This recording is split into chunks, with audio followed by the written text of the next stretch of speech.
Bismillahirrahmanirrahim. Assalamualaikum warahmatullahi wabarakatuh.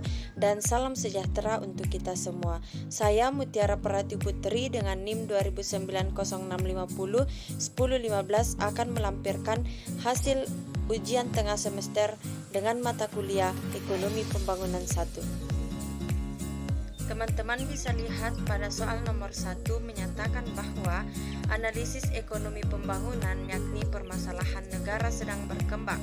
Uraikan karakteristik dan permasalahan apa saja yang dihadapi negara sedang berkembang. Nah, untuk karakteristik negara berkembang itu sendiri dapat dibedakan menjadi 7 bagian. Yang pertama, tingkat pertumbuhan penduduk yang tinggi. Yang kedua, mempunyai tingkat pengangguran yang tinggi. Yang ketiga, ketergantungan pada sektor pertanian atau primer. Yang keempat, pasar dan informasi tidak sempurna. Yang kelima, pendapatan per kapita yang rendah. Yang keenam, adanya keterbatasan modal usaha. Dan yang ketujuh, kesempatan kerja yang kurang memadai. Untuk selanjutnya, permasalahan yang dihadapi negara sedang berkembang, teman-teman bisa lihat pada slide yang telah saya paparkan. Yang pertama yaitu penduduk. Permasalahan utama di negara berkembang adalah pertumbuhan penduduk yang tidak dapat dikendalikan. Hal ini disebabkan oleh kurangnya pemahaman tentang pentingnya membatasi jumlah anak dalam keluarga. Jika pertumbuhan penduduk tidak diimbangi dengan peningkatan kualitas penduduknya, maka hal ini dapat membuat rendahnya tingkat indeks pembangunan manusia atau Human Development Index.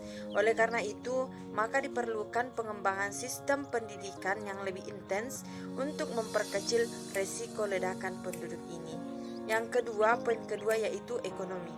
Dengan jumlah penduduk yang meningkat pesat, maka akibatnya adalah terjadi banyak pengangguran yang tidak mendapat kesempatan kerja.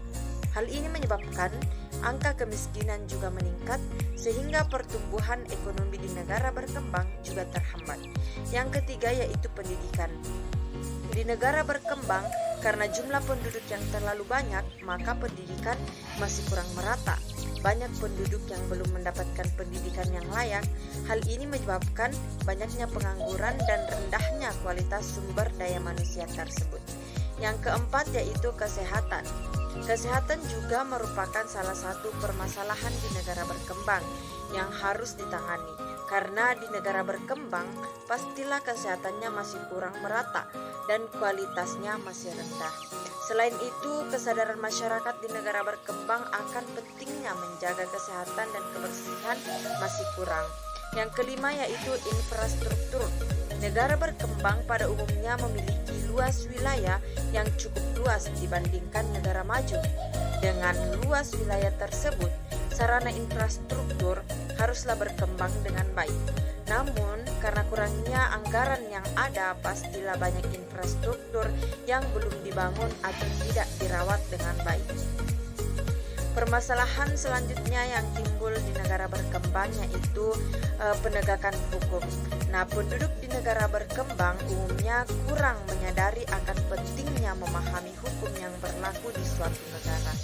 Jangankan penduduk, dalam pemerintahan pun masih banyak yang suka melanggar hukum seperti koruptor misalnya. Orang yang mengetahui seluk-beluk hukum akan menggunakan hukum untuk menguntungkan dirinya sendiri. Yang ketujuh yaitu tingkat produksi. Tingkat produksi di negara berkembang masih rendah. Hal ini diakibatkan oleh kualitas sumber daya manusia yang kurang dan kurangnya inovasi dari masyarakat. Industri di negara berkembang umumnya masih menggunakan tenaga kerja sehingga hasilnya kalah banyak dibandingkan dengan menggunakan mesin. Yang kedelapan yaitu kualitas penduduk. Kualitas penduduk rata-rata di negara berkembang masih rendah. Hal ini disebabkan oleh pendidikan yang kurang merata. Ini juga berpengaruh pada pertumbuhan di negara tersebut. Yang kesembilan yaitu ketidakmerataan hasil pembangunan.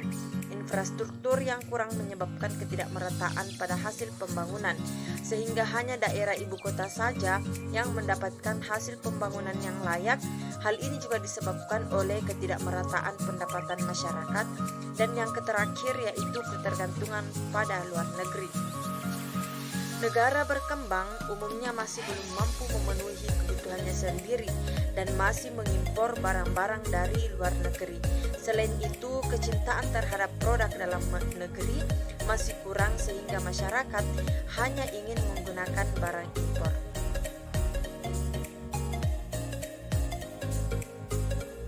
Soal selanjutnya yaitu pertumbuhan dan pembangunan ekonomi dapat diukur melalui beberapa indikator.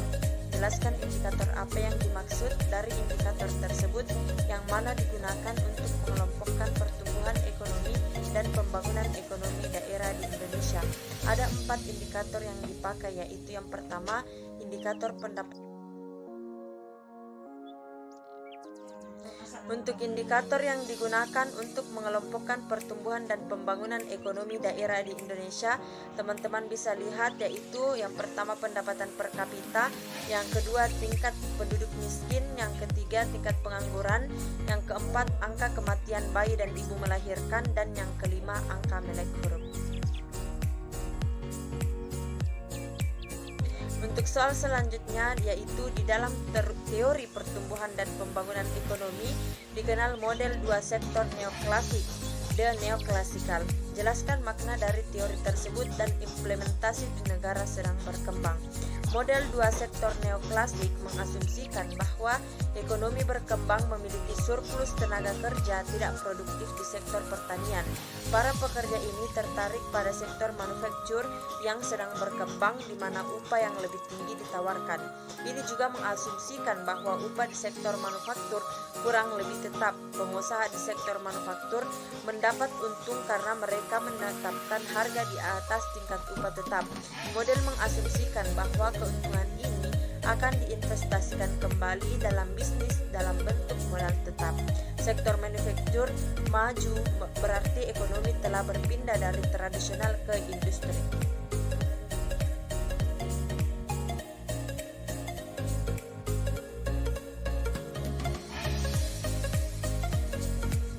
Model pertumbuhan Solo merupakan salah satu model ekonomi yang menjelaskan pengaruh angkatan kerja dan modal terhadap pertumbuhan ekonomi. Model Solo mengasumsikan bahwa angkatan kerja mengikuti model pertumbuhan eksponensial dengan laju pertumbuhan yang konstan. Sedangkan model pertumbuhan Harrod-Domar adalah sebuah model ekonomi yang menggunakan tabungan dan investasi sebagai sumber pertumbuhan. Harrod-Domar mengasumsikan tingkat pengembalian modal yang konstan. Namun di sini saya akan menjelaskan secara rinci tentang teori dan model pertumbuhan ekonomi Harrod-Domar yang pertama. Teori ini dikembangkan oleh Sir Roy F. Harrod dan F. C. Domar. Teori ini merupakan perkembangan dari teori Keynes dengan dasar pemikiran bahwa analisis yang dilakukan oleh Keynes dianggap kurang.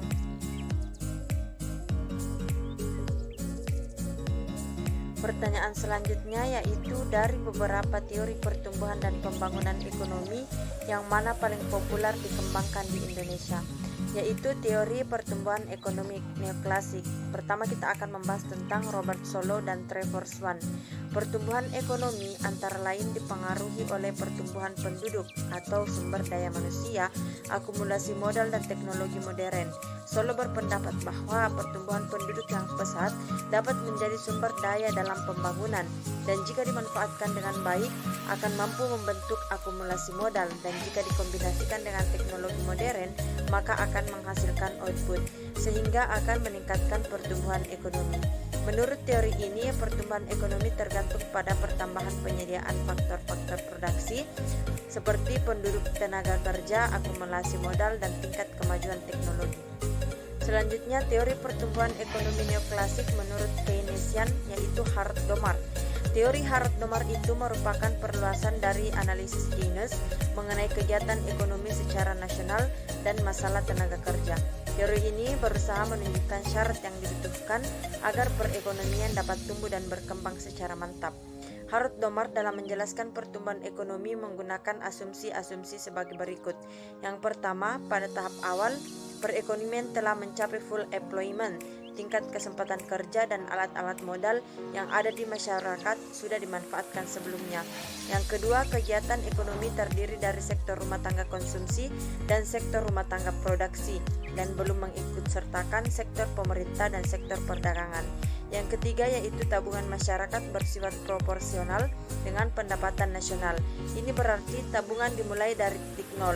Dan yang keempat, marginal propensity to save atau kecenderungan menabung marginal memiliki besaran yang tetap. MPS terjadi akibat adanya perubahan pendapatan. Yang ketiga yaitu Joseph Schumpeter. Menurut Schumpeter, faktor utama yang menyebabkan pertumbuhan ekonomi suatu negara adalah proses inovasi yang dilakukan oleh para inovator atau wira swasta atau entrepreneur.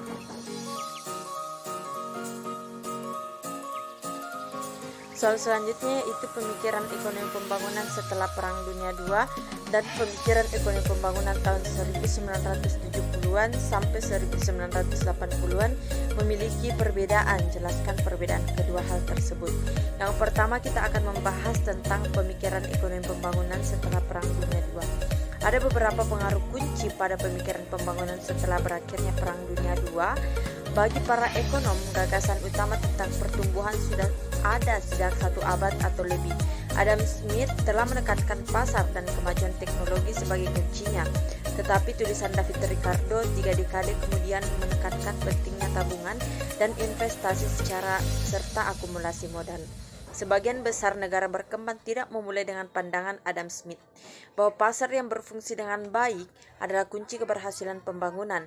Pertama-tama, pasar di negara berkembang diasosiasikan dengan kapitalisme, dan kapitalisme dalam pikiran banyak orang diasosiasikan dengan kolonialisme dan tetap miskin oleh kekuatan kolonial.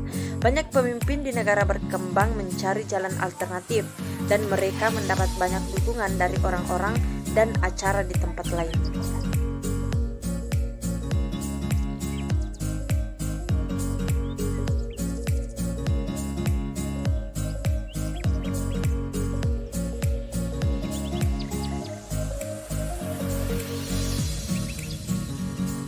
Yang kedua, kita akan membahas tentang pemikiran ekonomi pembangunan tahun 1970-an sampai 1980-an. Menjelang tahun 1970-an, reaksi terhadap pendekatan dekade-dekade sebelumnya sedang berkembang, khususnya di antara para ekonom dan pembuat kebijakan lainnya di lembaga-lembaga bantuan bilateral dan multilateral dan di dalam pemerintahan negara-negara industri. Para ekonom telah mengakui selama beberapa dekade bahwa sistem ekonomi yang efisien tidak selalu berarti sistem itu adil atau bahwa buah dari selama itu didistribusikan secara adil. Efisiensi dalam teori ekonomi biasanya didefinisikan sebagai sistem yang tidak dapat membuat seseorang menjadi lebih baik tanpa membuat orang lain menjadi buruk. Sebuah konsep yang disebut optimalitas Pareto. Pasar efisiensi dalam pengertian ini atau setidaknya pasar persaingan sempurna efisien, tetapi itu bisa konsisten dengan ekonomi dengan konsentrasi pendapatan dan kekayaan di tangan segelintir orang. Jika pasar tidak serta-merta dapat memecahkan masalah ketidaksetaraan, bagi banyak ekonom tampaknya terserah kepada pemerintah untuk memperbaiki kegagalan ini. Mereka berpendapat bahwa pemerintah paling cocok untuk memenuhi kebutuhan dasar dan menargetkan bantuan kepada orang miskin. Badan amal swasta dan lembaga swadaya masyarakat, bisa kita sebut dengan LSM lainnya, dapat memainkan peran dalam upaya ini, tetapi mereka kekurangan sumber daya yang dimiliki oleh pemerintah. Itulah tadi yang sempat saya paparkan mengenai ujian tengah semester dengan mata kuliah ekonomi pembangunan. Sebelum saya menutup, saya ingin mengucapkan sepatah kata, yaitu jalan menuju sukses adalah selalu dalam pembangunan. Sekian, jika ada kesalahan itu datangnya dari diri pribadi saya sendiri, jika ada kelebihan itu datangnya dari Allah Subhanahu wa taala. Wabillahi taufiq wal hidayah. Wassalamualaikum warahmatullahi wabarakatuh dan salam sejahtera untuk kita semua.